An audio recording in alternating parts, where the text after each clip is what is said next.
he's handled that situation, I would say, flawlessly. But the guys, they respect him. They respect him, and he doesn't want to overstep his bounds by becoming too vocal. And they're like, "Oh, slow down." I think I want him to Hey, to come to him and say, "Yeah, you're still a rookie now." So go get my donuts. Yeah, and he may do some of that. He may do some of that. Hello, and thank you for joining us here on Broncos and Bourbon. I'm your host, Phil Milani. A very special episode this week as the Hall of Famer Steve Atwater joins the program. Steve and I are good friends. I like to call him Mr. Hoff ever since he's been enshrined in Canton. And Steve and I go way back ever since he started working for the Broncos. We've worked together in all different sorts of facets. We've done all these segments. We've worked on shows together, and I've been trying to get him on the podcast for a while now. Finally, it all worked out, and really enjoyed my conversation with Steve, obviously. Talked about this Broncos team, how the culture's changed, how Sean Payton's been able to just really get things going in the right direction for the Broncos. And I asked him, hey, how did that compare to when Mike Shanahan came to the Broncos there in the mid-'90s and really ramped things up, ultimately leading in back-to-back Super Bowls. So asked him about that a little bit, talked to him about coming off the bye week, and got some good stories out of him from his playing time, stories about Ronnie Lott, John Elway. So a great episode, and I hope that you enjoy it. If you do, please like and subscribe as we continue to build a community here, the Broncos and Bourbon community. Our nightcap this week is Woodford Reserve, so stick around for that. But let's get to my conversation now with Mr. Hoff, Steve Atwater. Steve, thank you so much for taking some time to hop on the show. Finally, I got you on the podcast. Hey, it took a minute, man. We had some technical difficulties, but hey, we knew we'd figure it out. Steve, I know I've been waiting for this because we're such close friends, worked together for so long, and it just means a lot to have you on the show here. Yeah, well, hey Phil, I could never say no to my guy. When I first started working with the Broncos, man, you welcomed me with open arms and really helped me get up to speed with everything. And yeah, I always appreciate you for that, man. We got a great friendship as well. Oh yeah. Of course, nothing changed there. Nothing changed there. Steve, look at my background, man. This poster was in my bedroom as a kid, and you're right in the middle there. That's right.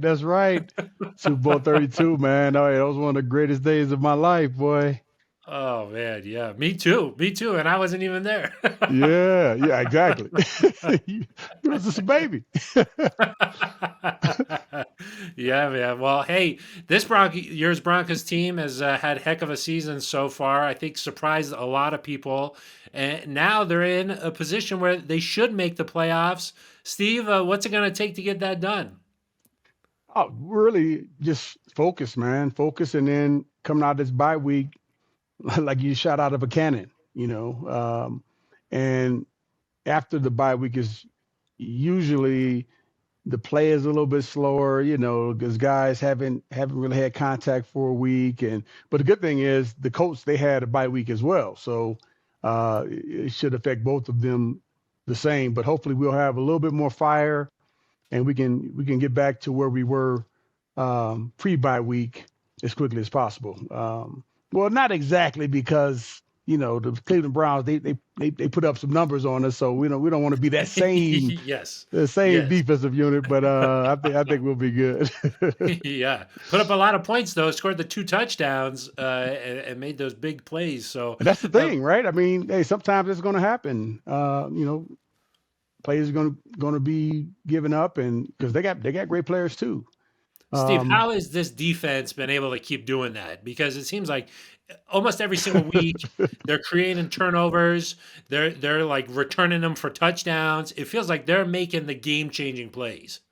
They are, and you got to tip your hat to Vance Joseph, man. He's got those guys flying around, and it seems like every time I hear one of the defensive players talk, they always mention how BJ is doing such a great job of putting guys in the position to make plays and just highlighting their strengths. And I listened to VJ's press conference today, and a lot of people have been getting on the cornerback who gave up a couple of plays, but VJ said, "Hey, that's on me. If he's not playing great, hey, that's on me as a coach." And um, you can imagine just how much that binds the locker room and builds the bond between him and the players.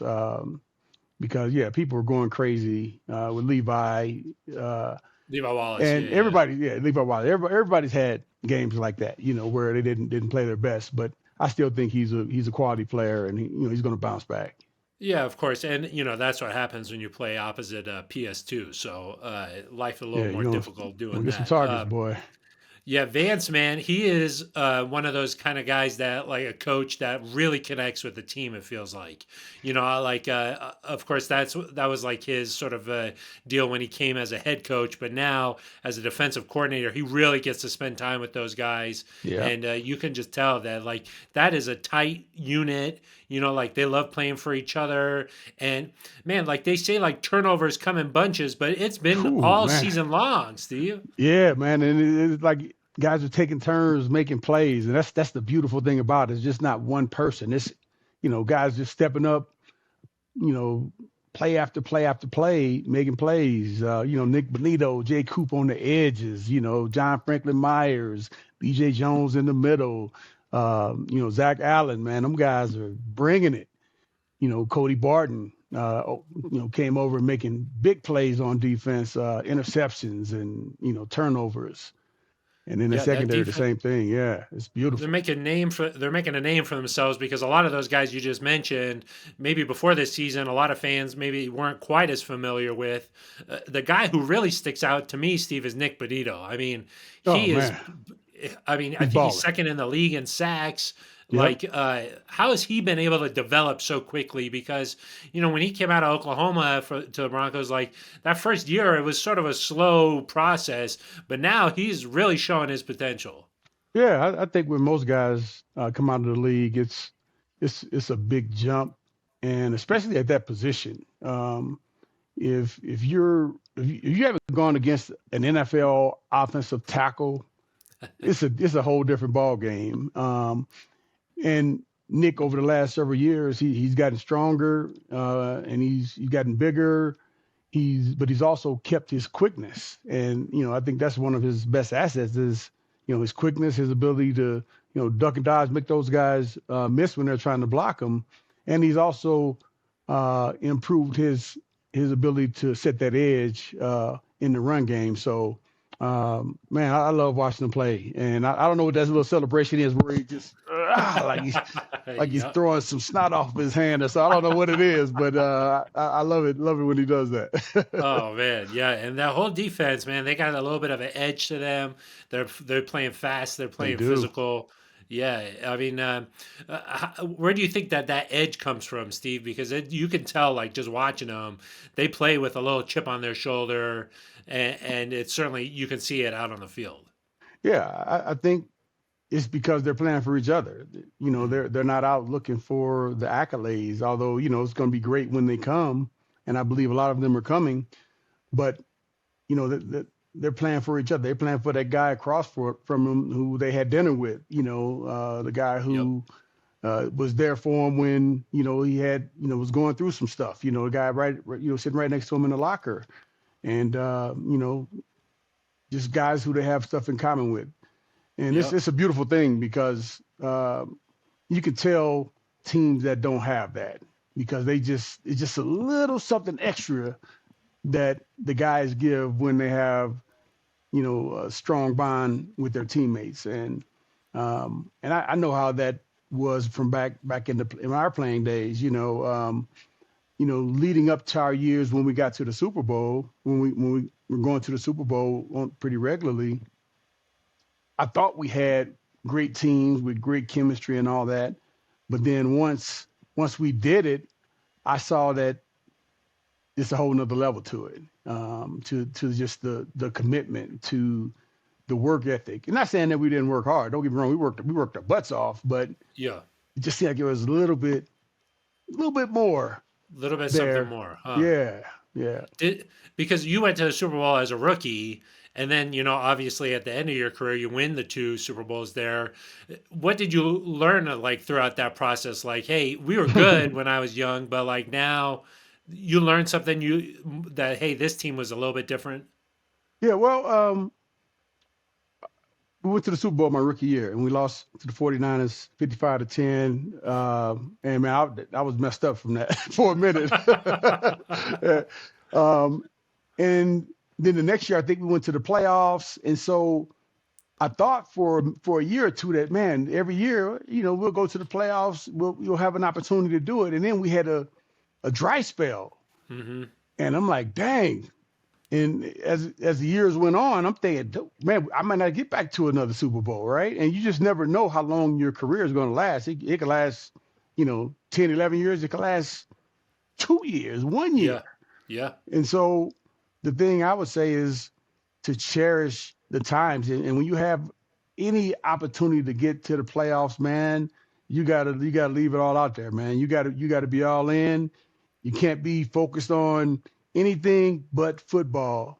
And I say it, man, even if you have a 15-year career, it's such a small part of the big picture of your life, right? And so for those 15 years, you got to commit, man. You got to commit yeah. to this, just being great at football, taking care of your body, taking care of make sure your mind is right, not being in them crazy relationships where, you know, either your girlfriend or wife or whoever it is got you messed up in the mind where you can't focus Yeah. when you get to the office, man. That'll mess you up. That I've seen that mess Oh up some yeah. guys too. You got to make sure that home life is all set, and then Yeah. that affects you on the football field. Yeah, for sure. So, what do you think? Like this year's team, there weren't not a lot of people expected much from this team, but like, hey, from what you're saying, if this team can get in the playoffs, you got to Anything cherish happen. that, and you never know what could happen. Yeah, 100%. And I said before the season, I mean, there were not a ton of well-known players on our team. You got Court, you got Garrett Bowles, John Franklin Myers, DJ Jones. You got a handful of them. A lot of guys who had promise. Marvin Mims and Some young Bailey, guys, Bo yeah, a lot of Nix. young guys. But nobody had really show. Well, I can say some of the guys show. Some of the vets have shown it, but not on a consistent basis. And I was saying before the season, hey, this is a great situation for playmakers to emerge Hmm. and show the world what they can do, and they've done exactly that. I mean, some guys have just shown that they're playmakers. They can make plays in any given situation. And we saw Jaquan McMillan last year. He made plays, and he's doing the same thing this year. I think he's one of the best slot corners in the league, man. And that's a tough position to play too. That slot cornerback position. That pick six that he had, he like Whew. jumped up into the air and caught that thing and then landed on his back. He just jumped up and like started running. I was like, whoa. Yeah, yeah. That Looked like he was, hit his head on the ground. I was worried, man, man. He wasn't gonna be all right, but he popped back up and just, man, took it to the house. run that way, run that Yeah. way. How has this thing changed around so fast, Steve? Because I mean, you and I know it. There were a lot of years there where this time of year already talking about the draft and looking ahead to next season. But now it just feels like, I mean, even this year they were only supposed to win 5 games. How did it change so quickly? Well, I would say, just a lot of the people in the building. There's been a lot of changes with players, with coaches, and the injury situation has gotten so much better. I remember, when I got back here in 2017 on up until this year. I mean, well, last year, Last year too, I mean, yeah. injury bugs just hit us. We were getting hit with it, almost every single year, and that's been almost non-existent this year. We got a couple of big injuries, Alex Singleton, and and Yeah, Riley Moss got a little Riley dinged Moss, up here. yeah, he's a little Yeah, dinged up so here, but for the most part, we've been fairly healthy. And guys, had a few nicks and bruises here and there, but nothing major, fortunately. And I think that's been a big key for us as well. Is just guys staying healthy and take care of their bodies and just putting in their time. It does feel like also this team really believes that something special is happening here. Like they feel like they can win every game. You tell me, Steve. Like it feels like when you have that belief, like, hey, we can win this game, and that goes for any game. Yeah, That changes the whole mindset of the whole team, right? yeah, and you got to give a big shout out to Sean Payton as well, because a lot of football is not only the physical part, but the psychological part, of saying the right things to, you just never know what can strike a chord with, one player, let alone a whole team of players. But I think he's masterful at that, relating to guys on their level and being able to inspire them to go out and leave everything on the field, and also to make sure that they're preparing and doing all the things properly. And so I give Sean a lot of credit, and Yeah. he's the man. Me too. Steve, I think like never more than right now do I believe, and you see it all around the league too, where a good coach, a guy who's got a lot of experience, he can make a world of difference, especially in that mental part of it too. Because Steve, like, we've been around the guys, and we've been on the sideline during games and stuff. You could just tell, like, when they got down a couple scores, it was like, here we It go was over. again. Yeah, And it seems like he's just changed that mental toughness around 180, yeah, he Uh, has. Yeah, like this team is like tough. They feel like they can come back. They feel like they can hang in these games. They can go on the road to Arrowhead and play the Chiefs tight, And even that game, when they lose in that fashion, it didn't carry over to the next week, right, Or right. even when they got blown out by the Ravens, that didn't carry into that Chiefs game. So like it feels Yep, like this team just really has a toughness to them, and, and and I feel resilience. like Yeah, that comes from Sean.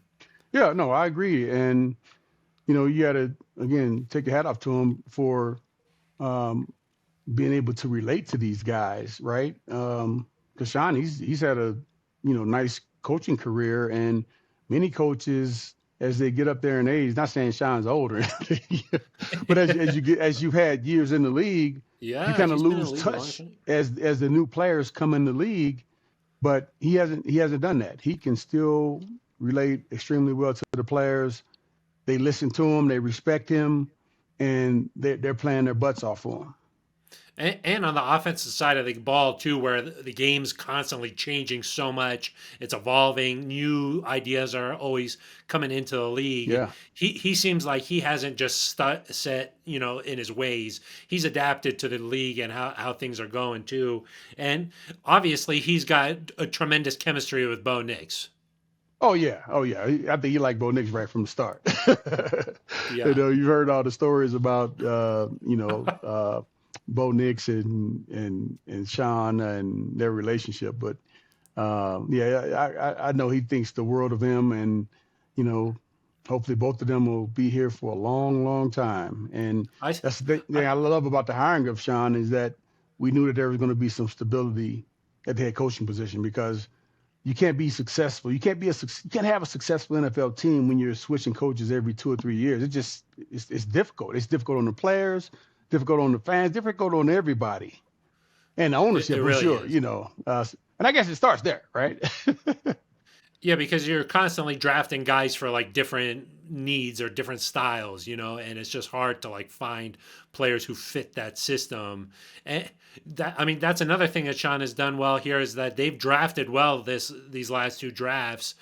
Obviously, Bo Nix has really taken off here, but like they've hit at a lot of positions, and that was so crucial for this team that had not the strongest roster, Steve.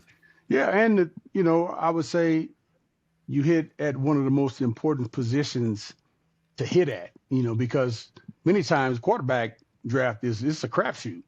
Yep. But I think one of the things that made it different was the relationship that Sean has built with Bo Nix, and really with the entire team. And Coach Lombardi, he's done a heck of a job with him too. The OC, Yep. he's balling out. Davis Webb, putting in that work with the QBs. and all three of the quarterbacks have a great relationship, and it's a great room for Bo too, because I think felt like he can be himself, he can grow, and have two guys who are not only his teammates but some of his closest friends. I saw Bo talking this week about how he sort of feels like he's the quarterback, so and he's a captain, and so he's got to be this leader. But at the same time, he knows that he's a rookie. In his own words, he's like, "Hey, I haven't done anything in this league." How do you think he's handled that, like that balance of, "Hey, I'm this leader. I've got this fiery competitive spirit here, but I realize like, hey, I'm leading a locker room full of grown men, and I need to approach that delicately." Yeah, I think it's the perfect mindset, because although they do, I would say, revere him, because it's been a long time since we had somebody be as effective as he's been at the quarterback position, especially with him being a rookie. So he's handled that situation, I would say, flawlessly. But the guys, they respect him. They respect him, and he doesn't want to overstep his bounds by becoming too vocal. And they're like, "Oh, slow down." I can see that Yeah. want him Hey, to Rook, come to him and say, "Yeah, you're still a rookie now." So, go get my uh, donuts. yeah, and he may do some of that. He may do some of that, but I think the quarterbacks would have him doing. I think it's just position based, where you have guys doing those kind of things. But What was it's great chemistry though, man. You can just see it amongst the entire team, man. Those guys get along well, and they're playing for each other. what was John like in the locker room? Like, how did the whole team like look up to him? Because obviously, he had proven himself and had all the credentials, but he also had tremendous leadership skills too, right, Steve? Oh yeah, 100%. And many times you judge a player not only by what his play is like and what he's like in the locker room, but what he's like off the field. And John, we always had events where we would he would be there participating and having fun, and we're like, "Oh man, that's cool, John Elway's here with us," and that I think that helped bond us together, and help guys who would normally get a chance to spend much time with him get a chance to see, hey, how is John outside of football? And you get to see that he's a good guy. He cares about his teammates, and he's serious about football. He's serious about the game too. Like any good stories about like him just like like taking charge and in the room and like getting everybody focused.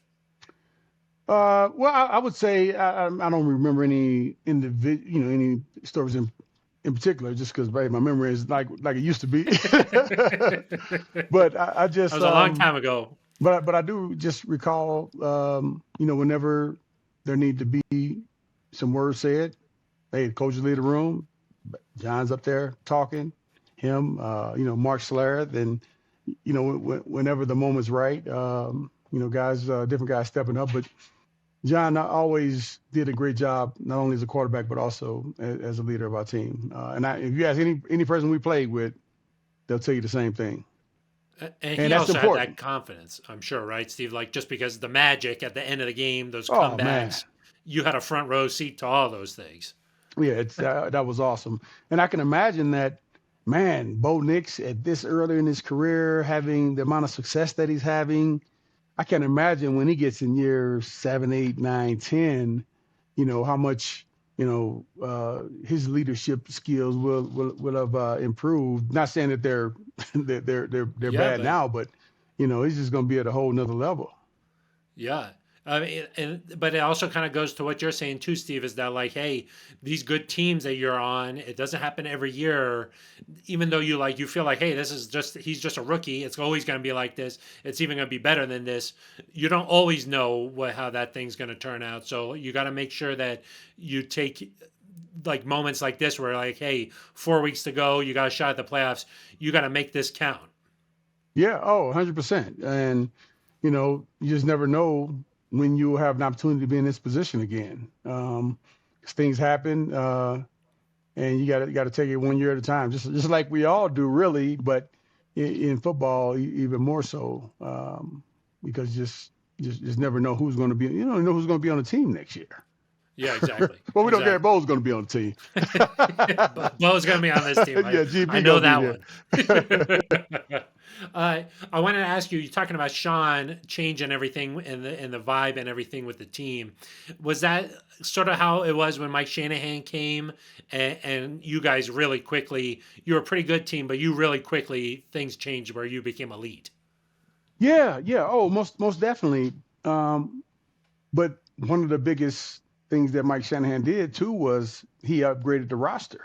You know, he brought in great players, and we know we had some great players on the team, but it wasn't enough. You know, you got to have some depth at those positions as well. And I remember seeing Darian Gordon come in. I was like, man, we were about to sign Darian Gordon. And I always had respect for him because we played the Chargers, and I always saw him making plays. And when I saw we signed him, I was like, man, we're gonna be all right because we had Neil Smith and came over from the Chiefs, Zim, Oh man, Brian yeah. Habib. Come on, man. I'm like, yeah, we're gonna be all right. Yeah, and then a guy like TD became an MVP Oh, guy. come on, hey. Yeah, TD, he was etched in. TD. Yeah. Hey, I tell TD without him, I don't know if we ever able to do it. Yeah. Because to have a running game to go along with one of the best quarterbacks of all time, man, that was special. And that was when a running game was a running game. I mean, like when it really mattered to have a guy like that. Yeah. And I think for this team, as we get down the stretch here, that's going to become more and more important. The deeper we get, into the play, I'm going to assume we're going to make it. Current players, hopefully you're not watching this. Hope you don't hear that. But everybody else, I think we're gonna get in there, and we got to take care of business here with Indianapolis. But I think we'll get in there. But again, as the further we go, we got to lean on that run game some. And I'd also like to see, hey, we had national tight ends. They were the tight ends, did their thing. I want to see more of that. I want to see those tight ends get involved a little bit more. Yeah, that's the one position where you just haven't seen that consistently. Guys making plays at that tight end position. Yeah, and it's crazy because I don't think you have to be like a superstar tight end in order to have 50, 75 yards receiving in a game. Because most of the time, you got an angle, a safety or a linebacker is, got a bad key, and they don't really see the guy blocking and then releasing, so they can be wide open at any given time. So I'm hoping that we'll take advantage of that a little bit more. Steve, you tell me. I mean, from your position as a safety, a tight end is a problem, huh? Yeah, it can be, especially if it's not good technique played on by defensive backs, and I've seen quite a bit of that. Guys looking at the wrong thing, not even knowing what to look at when the ball is snapped, and going towards the line of scrimmage and a tight end's releasing. That's a no-no. If the tight end's releasing, you should not be going towards the line of scrimmage. You're backpedaling. Steve, I just had a couple more on this year's Broncos team, and then we'll move on. But when I look around the AFC, outside of the Chiefs and the Bills and the Ravens, there's not like a crazy dominant, like the AFC it's a little bit open. It feels like, Steve, like, what do you think that this Broncos team is capable of? Oh man, well, I think we're capable of going deep. But I think the AFC is tougher than it looks by the schedule, because we know Houston, they still got a squad. They've lost some close games. Same with the Ravens. The Ravens, I think they haven't lost any game by more than 7 points. So they've been always close. Yeah, they've been in every single game. So, and we know what they can do. We know how dominant of a team they have. So, and then Chiefs and Bills, they speak for themselves. Yeah. So I think it is a pretty tough division. But playing against great teams, sometimes you may give one up. But but I think every team is going to know, as we get deeper into the playoffs or close to the playoffs, we got to, when they count, we're going to see the best from these teams. Yeah, it does feel like just on paper, it feels like the Bengals and the Dolphins, they have pretty good rosters, and they're kind of just sort of like lurking there. You know what I mean? So the Broncos still have to take care of business down the stretch here Yep. because those two teams are still pretty good. Yeah. They Oh, just haven't done it this year in terms of like every week getting those wins. yeah. I mean, like I said, there's some good teams. Even the Chargers, man. Chargers, Yeah. they've been playing some good, solid football this year. And they got good players on the team, good coaching, and so we're gonna have our hands full as we proceed along. And the Colts, I think their schedule after this week's game is a little bit easier than ours. Now, I know the actual games won't be easy to play, but their schedule, when you look The at it, matchup. they match up favorably with some of those So teams. last one for you here on this. Then, what do you think about this matchup with the Colts? What do you think about this team? How do you think things will play out on Sunday? Hey, well, I always think it's going to play out well for the home team, baby. Come on. Yeah, but my guys, they gonna go out there, they gonna lay it on the line, man. And I would say each game this year where we need them to step up, they stepped up, and I don't think it's going to be any different. They've done a great job this year of playing well at home. We didn't get off to a great start with it, but man, they've come back, strong, and Yep. the home fans love coming to the games again, and they're cheering for them. The guys making plays, they're jumping up into the stands. It's fun again. It's fun, It's right, Steve? fun. Like this Yeah, that's team's right. playing fun, and the whole city's back into it. You know? Yeah, that Monday night game, man, that was probably one of the best Monday night games I've seen in a long time, boy. A Yeah. lot of action, a lot of excitement. People up having a good time, probably having a few too many to drink, but hopefully they Ubered home. I thought I saw you in there, Steve, too. I don't know. There we go. There we go. Hey, you got to get a little bit in. All right, Steve. Well, hey, I want to ask you a little bit about your career here. We call this segment Phil's Five. Okay. Okay. The first one is, who is your favorite player growing up? Okay. Ronnie Lott. Ronnie Lott was my favorite player because, the Niners were doing their thing. I got a chance to see him a lot because I didn't really know about Dennis Smith until I got drafted here. And once I got drafted here, man, and we put those pads on, I was like, man, how did I not know about this guy, man? This dude is amazing, man. That guy, he could run, he could jump, he could hit, he could, catch interceptions, man. He did everything on the elite level. But I didn't know about him at the time. So Ronnie Lott, and I still love both of those guys, man. They're my guys I looked up to. We all have great relationships, and it's real cool. What was that like when you first met Ronnie? I mean, like this is a guy like he plays your position, like you look No, up it's to funny him. What story was though. that Funny like? story. So my wife and I, like the year that I got drafted, we went to the NBA All-Star game. I'm not sure it was before the draft or after the draft. I don't recall exactly when it was. Before the draft, probably, So yeah. we're walking on the court, walking to our seats, and I look up and I see Ronnie Lott. And I was like, babe. And this is my wife. This is my girlfriend back at the time. She's my wife Yeah. now. I was like, that's Ronnie Lott. And she said, go say something to him. I was like, oh man, I don't know. I was like, all right, let's do it. And I went up there, I sat down.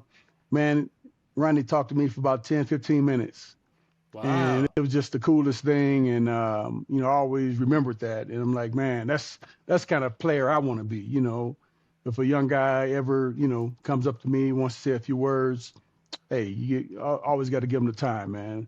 That was super cool. So, yeah, so it made it to where, like, he was my favorite player from watching him, but then meeting him, it just made the experience that much better. Oh, what a cool interaction there. I mean, yeah, it feels like moments like that can really have an impact on you, or Yeah, any young guy, So that's awesome. Okay, yeah. Steve, who's the best teammate you ever played with? Dennis Smith, man, DS 49. I'll say him, Tyrone Braxton, Ray Crockett, But at the top, it got to be Diaz, just because we both were safeties, and I learned so much from him. And he taught me so much, and didn't expect anything in return. And I listened, bro. Whatever he said, I'm listening. I'm not asking any questions. I'm like, all right. He tell me to do something. All right, I got you. I'm not asking any questions. I'm just doing it. Now, obviously, I understood why I was doing what I wanted to do, what he was telling me. But, he was just awesome, man. So, yeah, I would say he's definitely my best teammate. Do you feel like, Steve, like you just got like put into like a really fortunate position too? Oh, like when man. that like had an impact, I mean, on the eventual player you became. 100%. Because I think back, like, man, I could have gone to a team to where I didn't have anybody there to kind of guide me and kind of show me the ropes. I could have been on a team where also our defensive backs coach was Charlie Waters to start off, defense coordinator Wade Phillips. And those guys, man, they were so instrumental in my development.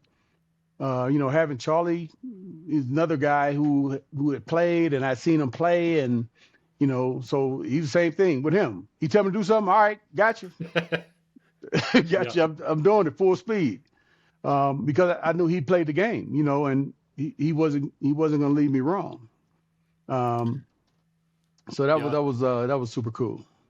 Yeah, it makes you think about like guys nowadays, like when they come into the league, you're like, hey, if you get into the wrong spot, you might not be a bad player, but it was not the right time, right situation for you. So you see it around, like a guy like Sam Darnold, he goes to Minnesota and boom, look at what his career is taking off this year. So yeah, no, it's situation matters. Yeah, man, there's so many factors, man. I look back and say, man, how was I so lucky, man, to go to a team where, they utilized my talents. They gave me an opportunity to play. I was able to stay healthy throughout my career. So many guys, so many wonderful players have been drafted, but then they have an injury and you never get a chance to see them really shine. They never get a chance to see them, showcase their talents like everybody had envisioned, So I was one of the lucky ones, and I always tell guys, man, you never know, man, but you gotta take care of your body when you're playing this sport, because it's so short. Even if you play 15 years, man, it's short compared to your entire life, man. So you got to give it all you got while you got the opportunity to do it. Yep. Okay, next one for you, Steve. Here, who's the best player you ever went up against? Come on, man, Jerry Rice. Jerry Rice. There's a lot, and I didn't play him that frequently, but it's just memorable. And like we played them in the Super Bowl my rookie year, and we had this defense where he's running the crossing route. I'm lined up on the line of scrimmage, and I back off the line of scrimmage and wait for him to come across, and I'm supposed to go and bam, just knock the mess out of him. And so, man, we're in the game, and it just unfolded just like in practice. I backpedaled some, and I looked across the field. I saw him coming. I'm like, yeah, boy, I'm about to tear him up. And I ran into him, and somehow the angle was off. And, man, I hit him, and he bounced off of me, and I fell to the ground, and he ran into the end zone. And I'm on the ground looking up like, what the hell just happened? But still, I would say he's and also I saw his work ethic throughout his career. Mm-hmm. I loved that about him. I loved how serious he took the game, how serious he took his craft, and I tried to mimic some of that, his work ethic, like his workouts and like practice regimen is like legendary, right? It was crazy. It was crazy, man. But hey, that's how you become great, man. But yeah, he was definitely, I would say, the best player I played against. Because just knowing you a little bit, I thought you could have also gone like Bo Jackson or like Barry Sanders. But we didn't. Bo's career was cut short. I'm sure if he would have stayed in, it probably would have been Bo. Because Bo was for real, boy. Bo was the real deal. Who else did you say? Barry Sanders. Oh yeah. I missed Barry twice in one play, man. Yeah, Barry was cold, man. And like I'm glad we weren't in the same division too, Oh so God. we didn't have to play them that frequently. But Yeah. Barry was, man, he Twice in got one some play, huh, Steve? That's twice in one crazy. play, man. That's crazy. Yeah. Yeah. Uh, it might just because I was like a kid, when you were playing and everything, but like that era of football just had so many like all-time greats. You know what I mean? It just Yeah. feels like it was like a special time. I know that this generation also has that, but that time was special for me. You know what I mean? So Yeah. I mean, we all have our special times, and this generation will have their special times as well, and yeah, I have some guys now that are special, and I oh love yeah, watching play. So, yeah, yeah, for sure. Okay, I think I know the answer to this one, but what was the best team you ever played on? oh man, I would say, man, I got to say 97, man, just Mm, because that was the first year we were able to get over the hump. Um, and to this day, man, that was the most memorable season, the greatest time I've ever had in a season playing. The guys on the team were just next level, man. Next level, awesome. You know, we cared about our coaches. Our coaches cared about us. We all got along, man. All the coaches, the team, we all, man, had a great relationship, man. We loved each other, man, and we left it on the field for everybody, for each other, man. And that was special. yeah, I'll say like from my perspective, I remember in 2015, your team came back, and remember you guys came out of the tunnel. It was like Sunday Night Football against the Yeah. Packers. I remember being around you guys that weekend, and I was like, man, this team is special. Like when you guys all came back together, it was a special, like this, the bond. And I mean, obviously, you had some characters on that team with Shannon, Oh Big yeah, yeah, Al, yeah. like you just had those personalities. I And think you then, need that though. I think you got to oh, have yeah, some guys that lighten things up, and but also they put in that work. Shannon, he never stayed in Denver for an off-season workout, whereas Rich Tootin, the strength conditioning coaches, they wanted everybody here. But we knew that everybody knew that Shannon, he works out harder than anybody else, and he always came back in tip-top shape. And Rod, he's just the opposite of that. Rod stayed never here; missed he a practice. never missed a workout, Yeah, and but it all worked out, man. It just like I said, we all yeah. had great respect for each other, and we all did our thing when it was time. It was cool that year because I saw you guys that in the middle of the season, and then to see that year's team go on and win a Super Bowl and develop into kind of like what you guys were. It was just sort of a cool to like compare and contrast those two teams. That was a cool moment for me. So, Yeah, that's cool, man. Those guys balled out, boy. oh yeah. Okay, and then I might know the answer to this one too, but what was like the most memorable moment in your career? Like, do you have a moment where you look Oh back at your yeah, career and my that my sticks out? favorite my favorite moment. So Super Bowl 32, it's third down. And this isn't the favorite moment, but this leads up to it. Third down, Brett Favre drops back, throws the ball um, to who's the receiver? But this is when what? This is when you won the The Super Bowl? Packers. Yeah, when we won it. Yeah. Yeah, and Mobley knocked it away? Yeah, no. The play before that where I had the collision. Oh, the Robert collision. Yeah, Brooks. yeah, yeah. I I forget. Oh, yeah, I yeah, remember yeah. got Randy Hilliard and Robert Brooks, Yeah, yeah, yeah. That's okay. and Yeah, we were yeah. all out for a second. And so I went to the sidelines, and I'm on a knee, and I don't really know what the hell's going on.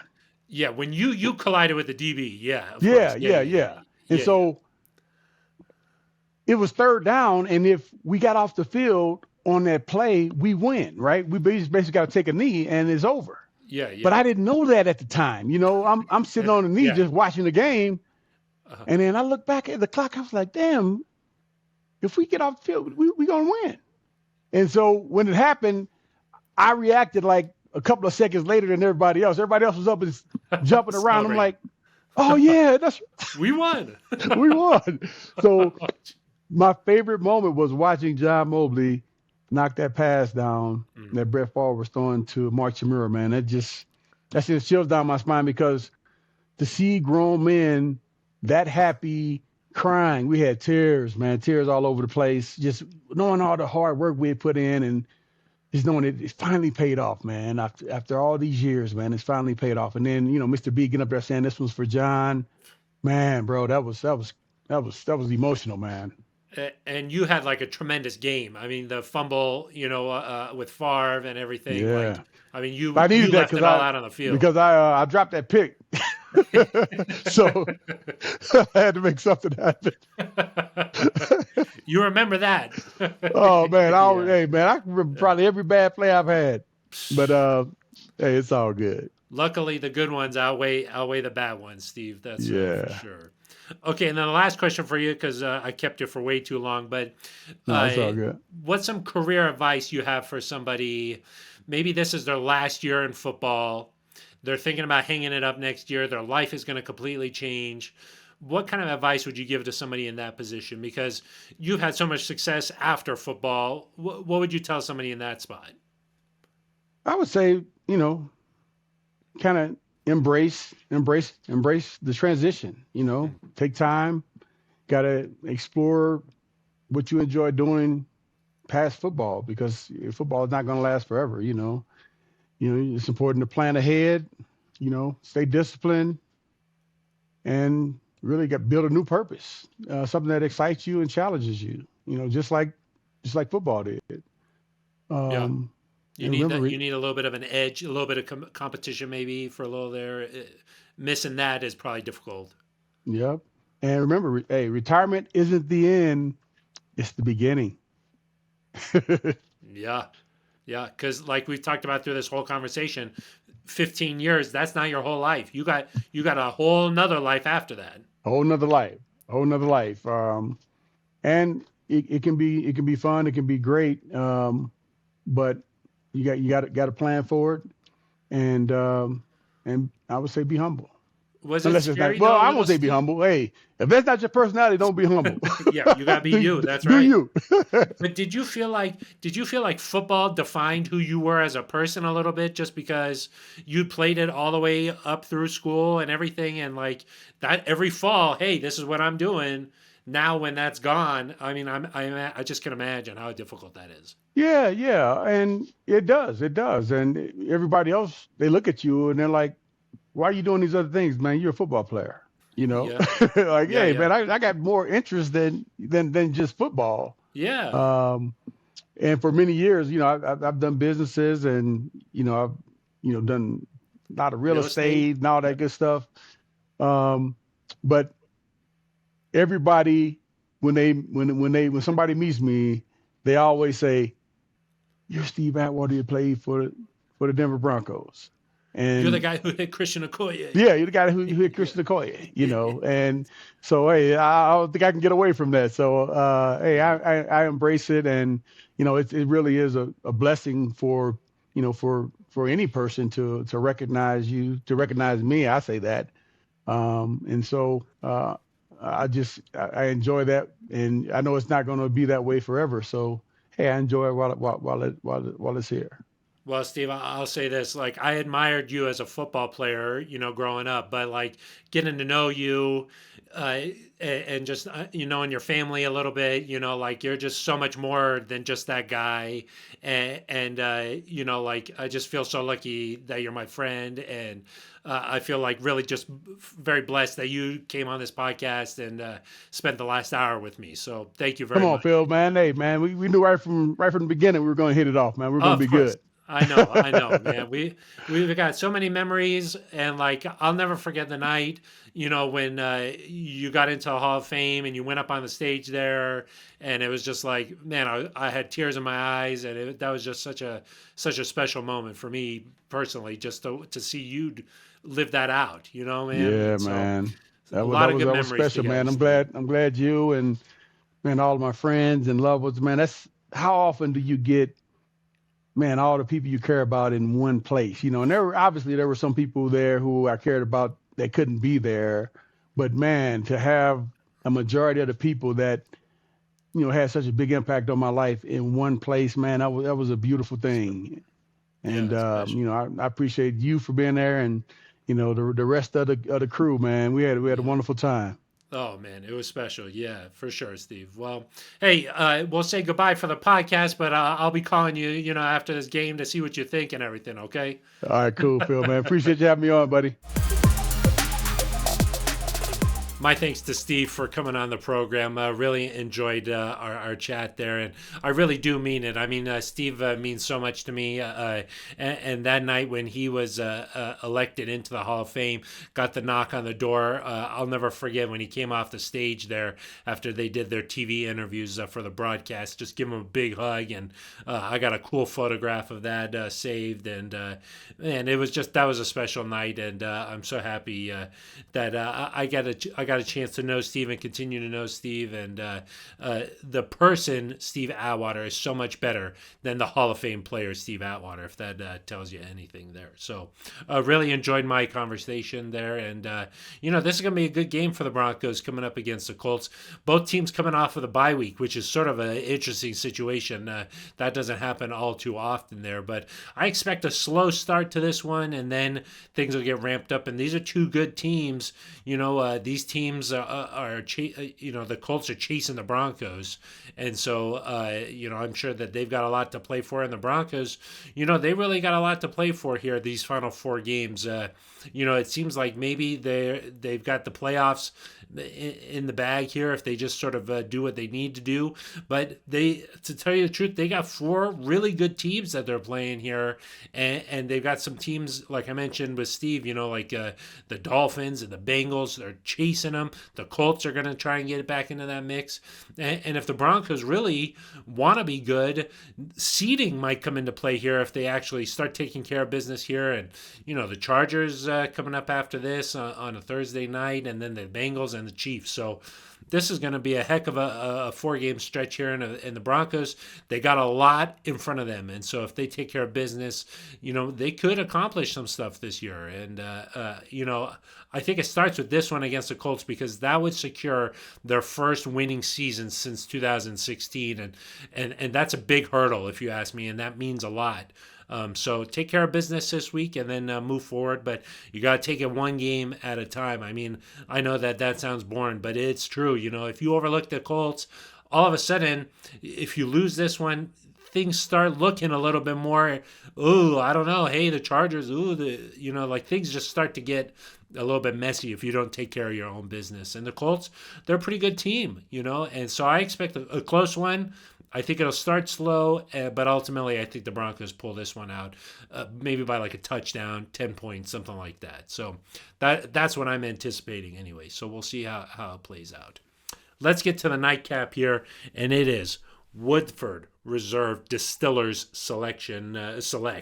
That just means that the master distiller here, Chris Morris, is blending barrels together and coming up with this one here, which is 90.4 proof. So not over the top, but also not too weak. So a 90.4 proof here.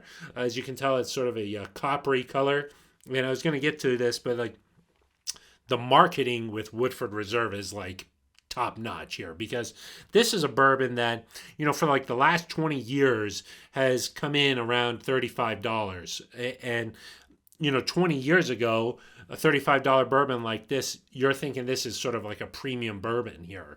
But as the world of bourbon has really grown, really exploded here, Woodford stayed at that price, but all these other bourbons have caught up to them. And at this price point, which is still pretty good price point, like if you're just getting into bourbon, you can find some really good bottles, but yet Woodford still sort of has this premium status, even though maybe the bourbon doesn't really match the premium status that it has. So we can get into it here, but the marketing with Woodford is top notch. The feel around Woodford, this bottle makes it feel like it's a premium bottle. And really Woodford is all about sort of like, it's a bourbon's bourbon, it looks like a bourbon, and we'll get into it here, but if my memory serves me right, it tastes like what you think bourbon should taste like, it looks like bourbon, and it's all around bourbon, and I know a lot of people who they don't normally drink bourbon, but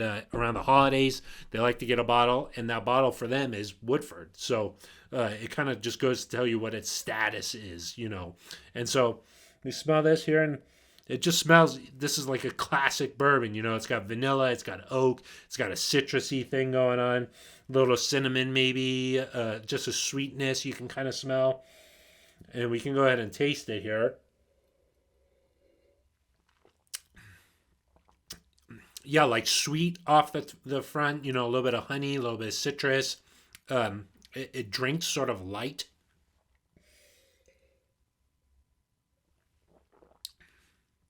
This is a good bourbon for somebody who doesn't normally drink bourbon but likes to get into it. Also, a good bourbon for someone who just likes to enjoy an easy drinking bourbon. They're not looking for something super complex or super. You know what you're getting with a Woodford, and this is a good one for that. The finish, a little bit oaky, a little bit leather, I guess, is something that you talk about with bourbon. And so this is just sort of like a bourbon's bourbon. And, that comes with the marketing of it. That comes with the consistency with it. And so a lot to be applauded there for Woodford Reserve Distillers Select. And so this is a nice bourbon. This is a good bottle to get if you're interested in bourbon. Definitely something worth having on your cart. And, it's maybe not the premium bourbon that the marketing has led you to believe, but it's still solid and it's a good choice. And it's something that you should definitely taste if you've never had a Woodford. So Woodford, that's sort of like a good also go-to, like when you're out at the bar. It's kind of like in the Scotch world, if you're like, I'll have a Macallan 12. That sort of is the same thing to me, where maybe at that price point you can find better Scotch, but Macallan has sort of established itself through marketing as like this Scotch. Woodford to me is sort of the same thing, but in the bourbon world. That's how I look at it. So anyway, that's going to do it for this episode here. Looking forward to this Broncos and Colts matchup, sort of like a Peyton Manning bowl, if you will. I know that Peyton is always, this is a hard one for him when the two sides meet. So it's sort of a Peyton Manning bowl. But looking forward to the matchup, and also my thanks again to Steve Atwater for coming on the show. Really enjoyed our conversation. If you did as well, please like and subscribe as we grow the Broncos and Bourbon community. It really does go a long way, so I do appreciate that. All right, that's going to do it for us. For Broncos and Bourbon, I'm Phil Milani.